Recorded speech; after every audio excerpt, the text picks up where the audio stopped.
Ok, maintenant il y a un autre verset que un verset que je voulais parler avec vous, sur le verset qui dit extraordinaire. Vatem advekim badonai Elohechem, chaim kulchem hayom. Qu'est-ce que ça veut dire? Vatem et vous, advekim badonai, vous êtes attachés à Kadosh Baruch Hu, ok? Il faut s'attacher à Dieu. Qui Dieu? L'éternel votre Dieu, d'accord? Chaim kulchem hayom, vous êtes tous vivants aujourd'hui. Donc ce verset-là nous dit il faut se coller à Hachem, il faut s'attacher à l'éternel notre Dieu.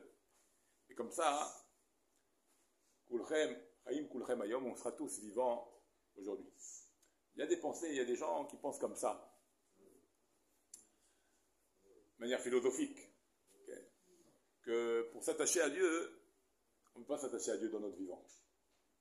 On peut s'attacher à Dieu seulement après la mort. Puisqu'on va mourir, là on va voir Dieu. Donc ça sera notre attachement à Dieu. Quand on ne sera plus de ce monde. D'accord? C'est une première idée. Il y a une deuxième idée qui dit, non, on peut s'attacher à Dieu, mais c'est seulement des yéchidei d'Goula, des gens qui sont choisis par Dieu. Ils comptent tzadikim à la base, ceux-là ils ont été choisis par Dieu, ceux-là ils s'attachent à Dieu. Mais nous, ça ne nous parle pas, on ne peut pas s'attacher à Dieu. C'est seulement des gens qui ont été choisis par Dieu, ceux-là comme des prophètes, certains grands tzadikim, ceux-là ils sont attachés à Dieu parce que Dieu les a choisis. Et il y a une troisième idée qui dit, non, on peut tous s'attacher à Dieu, mais comment? Après de longues années d'études, après de longues années de travail, ça ne vient pas comme ça. C'est beaucoup d'efforts, beaucoup d'efforts. Après que tu as eu, quand tu arrives à 80 ans, 90 ans, parce que tu as fait tous les efforts qu'il faut, peut-être tu auras une relation avec le Kadosh Baruch Hu. Donc c'est après le nombre d'années, le nombre de jours, le nombre d'investissements que tu as fait, que peut-être tu seras attaché à Dieu. Donc il y a trois idées ici. Il y en a qui disent être attaché à Dieu, c'est seulement après la mort. Deuxième idée, il y en a qui disent être attaché à Dieu, c'est seulement un choix de Dieu. Donc c'est pas nous, c'est le choix de Dieu, de quelques personnes. Et troisième idée, il dit ça peut être nous, mais après, combien d'efforts dans la Torah, dans les mitzvot, pour avoir peut-être la relation avec Dieu. Vient ce passouk là, qui dit Vatem advekim badonai Elohechem. Vous êtes attachés avec Dieu, avec l'éternel notre Dieu. Vient ce passouk là et vient réfuter ces trois arguments. Ça vient réfuter ces trois arguments. Ça vient enlever ces arguments-là. Il vient les casser. Comment? Regardez la suite, le verset. Chaim kulchem hayom. Vivant, kulchem vous tous aujourd'hui. Chaim, c'est pour... Regardez quand même. Chaim, vivant. Ça veut dire ceux qui disent que la relation avec Dieu elle sera seulement après la mort. C'est marqué Chaim. Le verset commence. Atem advekim, vous êtes attachés à Dieu. Chaim, vivant. Donc ceux qui disent que c'est après la mort qu'on sera attaché à Dieu, c'est faux. Voilà, il y a marqué Chaim, vivant. Ah, bon, ok, vivant. Mais on a dit c'est seulement des gens qui ont été choisis. Non, il y a marqué Kulchem. Kulchem. Tout le monde. Donc c'est pas une élite. C'est pas réservé à une élite. C'est Kulchem, c'est nous tous. Ah, et si maintenant tu dis, après tant d'années, ok. Alors nous tous, ok, je suis d'accord. Mais après tant d'années de travail, de labeur dans la Torah, là tu auras la relation avec Dieu. Non, Ayom. C'est pas dans 15 ans, dans 20 ans, dans 40 ans, pour être attaché à Dieu. Et là, Ayom. Donc, vous voyez, le verset ici vient nous montrer qu'on peut être attaché à Dieu aujourd'hui.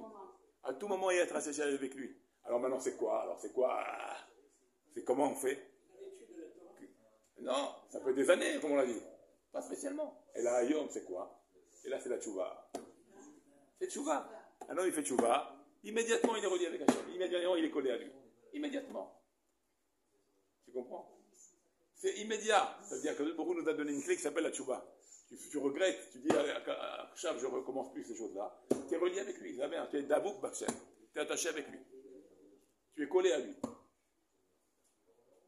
C'est pour ça que la clé de la tchouva, c'est la pièce la plus importante pour nous. C'est un secours incroyable. C'est plus que la roue de secours quand tu crèves ta voiture là-bas. Tu as eu un puncher. Tu as la roue de secours, ça te sauve. Ah, tu peux continuer à rouler. Pareil, Kaviakol, tu peux prendre la tchouva, c'est ta clé. Tu as ta clé du secours, c'est le passe-partout. Tu fais tchouva, l'homme il fait tchouva, tout de suite il est relâché. Mais Hachem il attend que ça. Et là, tu es immédiatement collé à lui. Alors comment ça se fait? Comment on arrive à ça? Il faut être intègre. Si tu as un manque d'intégrité, tu n'es pas intègre, Tu joues sur un coup comme ça. Alors, c'est normal, tu peux pas être tachaché. C'est pour ça qu'il faut être intègre dans ton chemin. Tu suis un Kadosh Baruch Hu, tu marches avec un Kadosh Baruch Hu, tu fais tchouva chez les mains avec une intégrité, et là, tu es sûr d'être collé à lui. D'accord? Donc, on voit que ce verset-là nous fait montrer qu'on peut être à tout moment attaché à Kadosh Baruch Hu et relié avec lui. D'accord? Ça aussi, c'est important de savoir ces choses-là. Ne croyez pas que c'est donné qu'à des élites, ou après la mort, ou après beaucoup d'efforts. Non. L'effort, comme c'est un peu comme l'idée, comme dit l'Agmara, qu'est-ce qu'elle dit l'Agmara là-bas? Elle dit, c'est un peu dans le même esprit que Kana, Kana et Olamo. En un seul moment, en une seule seconde, en une seule heure, Kana et Olamo. Il a acheté en une heure, il a acheté son monde futur. En une heure de temps. Ça veut dire le fait qu'il a fait tchouva, tac, il est collé à Dieu. Il n'a rien fait toute sa vie. En une heure de temps, il a eu le bon futur. Un peu comme la fameuse histoire avec Rabbi Elazar ben Dordai, qui était un fameux voyou. Okay? Et qu'à la fin, la voix du ciel est sortie, il lui a dit Rabbi Elazar ben Dordai, Mezouman et Chayaolam. Toi, Rabbi Elazar ben Dordai. Comment? Toi, Rabbi Elazar ben Dordai, Mezouman et Chayaolam. Tu as la vie au monde futur. Extraordinaire. Il a tous un tête de roche mafionnaire, tête de la mafia. Il est sorti maintenant Rabbi. Pourquoi? En une heure de temps. Il s'est mis à pleurer, il a fait tchouva, il est mort avec sa tchouva. Vous voyez comment on peut s'attacher à Dieu? En une heure de temps, il a tout gagné. Et l'autre, peut-être toute sa vie, il s'est mis à pleurer. Il s'est mis à pleurer, il pleure toute sa vie. Il est dit Alva, il veut Oulaï. Peut-être, j'espère avoir le monde futur. Toute sa vie, il est dans la Torah. Il a acheté son monde à un seul moment. Tu vois, donc ça veut dire qu'on dit Kulchem Ayom, aujourd'hui, tu peux être attaché à Dieu, aujourd'hui. Par tchouva, par la tchouva. Tu comprends? L'homme chané, encore plus que les sadikim, ils auront. Bien sûr, encore plus que les sadikim. Mais faut, comme ça, la Gemara elle dit. Il faut chez Bali Tchouva, on me dit, maintenant que les sadikim gomrim, ils la mode. Ou les Bali Tchouva, ils se tiennent, même les sadiques gamour, ils ne peuvent pas se tenir. Parce que, pourquoi? Parce qu'il est sincère. Il est intègre, comme on l'a dit. L'intégrité dans ta tchouva, l'intégrité fait que tu as la place la plus haute.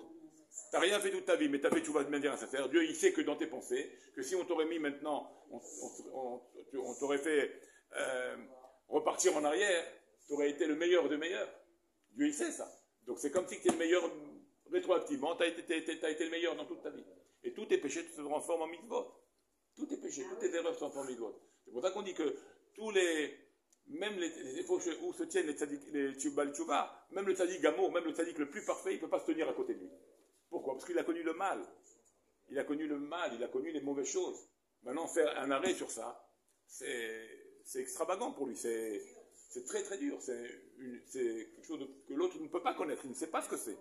C'est comme cette fameuse histoire que je vous racontais avec le gardien qui garde des bouteilles de vin. Il leur a dit à 3 gardiens, gardez les bouteilles de vin, le roi. Et c'est celui-là qui boit la bouteille de vin, je lui coupe la tête. Et celui-là qui garde bien la bouteille de vin, il sera récompensé. $100 000. $100 000. Ils sont venus les gardiens, chacun il a gardé la bouteille de vin. Le premier commence à dire, oh là là, que ça doit être bon, quel goût, il faut que je goûte. Ça fait 30 ans, un vin de 30 ans dans le... quel vin. Il ouvre le bouchon, il dit, bon, qu'est-ce que je vais faire? Je ne vais pas goûter. Je vais sentir l'odeur. Il ne va pas savoir, il ne veut pas savoir. Il ouvre ça lui prend la... Il dit, bon, je ne vais pas la boire, je vais mettre mon petit doigt. Il ne va pas boire une goutte, il ne peut pas boire, hein. Je vais goûter. Il prend la goutte, qu'est-ce que c'est bon. Mais de la goutte, il peut dire, bon, allez, 2 gouttes, 3 gouttes, hein. Et sur le bel, il a terminé la bouteille. Il a terminé la bouteille. Et après, il pleure. Il va me couper la tête. Il pleure. C'est que pleurer celui-là maintenant. Le deuxième, qu'est-ce qu'il fait? Il a la même envie. Je vais sentir, je ne vais pas goûter. Il ouvre la bouteille. La même idée. Je goûte. Et puis là, il goûte. Il commence à boire. Il arrive à la moitié de la bouteille. Et là, le roi va me couper la tête. Qu'est-ce qui m'arrive? Il rebouche la bouteille. Il garde la demi-bouteille. Mais il est dans la race, il n'en peut plus. Je ne sais pas ce qu'il va lui faire. Mais il a gardé une demi-bouteille. Demi-bouteille de vin, elle est pleine. Le troisième, une barre de fer. Ni il met le doigt, ni il sent, il met ça de côté, même pas il la regarde. Il ne veut rien toucher. D'accord? Sauf le roi, il arrive. Allez, on va passer à la récompense où on va couper les têtes aujourd'hui. Il arrive, ouais, allez, toi, viens ici. Voilà la bouteille. Il fait montrer la bouteille, il voit tout vite. Allez, hop, guillotine. Il lui met la guillotine, il lui coupe la tête. Allez, hop. Tu n'as pas tenu ma parole, tu ne regardes pas ce que moi je t'ai demandé, moi je suis le roi. Allez, hop. Crime de lèse-majesté, dehors, on te coupe la tête. Le deuxième, il vient, il voit la bouteille moitié-moitié. Toi, mets-toi de côté, on va s'occuper de toi en cas de merde. Laisse-moi réfléchir. Qu'est-ce que je vais te faire? Bon. Troisième. Hachem, il n'a pas bougé une barre de fer. 100 000 $, donnez-lui la récompense. 100 000 $. Bon, on revient au deuxième. Il revient au deuxième, c'est-à-dire qu'il a vu moitié-moitié. Il revoit. Qu'est-ce que vous pensez? 50 000 $? 200 000 $. 100 000 $? Comment c'est possible? Il a bu la moitié. 200 000 $. S'il a goûté à ce vin et il a arrêté la moitié, c'est une force incroyable. L'autre, il n'a pas goûté, il ne sait pas ce que c'est. Alors il a gardé, il ne sait pas ce que c'est. Alors il a ses 100 000 $. Mais lui, il a goûté, il sait ce que c'est le péché, il sait ce que c'est le goût. Et il dit, non, maintenant, c'est pas 100 000 $, c'est 200 000 $ que je lui donne. Et il lui a donné les 100 000 $. C'est ça la tchouba. Tchouba, même le tchouba où ils se tiennent, même le sadiq amour, 0. Pas 0, mais il est moins. Il n'a pas connu. Qu'est-ce que tu veux dire? C'est normal, impeccable. Mais c'est la chaîne, des fois, dans les gens qui ont connu le mal, il attend maintenant la tchouba. Et c'est pour ça qu'on peut tous servir Dieu, à n'importe quel moment, on peut tous s'attacher à lui, par le fait d'avoir fait tchouba. C'est pour ça que cette génération sera très méritante. Sera très méritante, bien sûr, on va le rechercher, parce qu'on fait tchouba, les juifs font tchouba. Non, elle est pas mal jugée, parce que quand on voit l'histoire du Ham Israël, on voit ce qu'ils ont fait, et que nous, qu'on voit ce qu'on fait, c'est aucun rapport. Nous, on est des petits moutons, hein. Nous, c'est des tout petits moutons, nous. Si vous voyez ce qu'ont fait les rois d'Israël, et ce qu'ont fait les rois à l'époque du temple, premier temple, deuxième temple, les bêtises qu'ils ont fait. Si vous voyez ça, alors vous tremblez. Vous tremblez. Nous, on est vraiment des petits moutons. Vous savez, nous, on fait des choses sans savoir. On fait des bêtises, c'est pas qu'on fait pas de bêtises, mais on n'a aucune conscience, on n'a aucune notion de ce qu'on est en train de faire. Eux, ils faisaient Bémézid, ils faisaient avec les choses, et ils faisaient jusqu'à voir que la colère de Dieu s'est abattue sur eux, sur le peuple d'Israël. Mais nous, c'est pour ça que nous, on est des petits moutons. Hachem, il est Shomer Petaïm, Hachem. Hachem, il garde les gens simples, les gens ignorants. Même s'ils font des choses pas, ils ne savent pas ce qu'ils font. C'est peut-être des bêtises, mais ils sont ignorants. Donc ça, Kadosh Baruch Hu, il protège son peuple. C'est pour ça qu'on est méritant.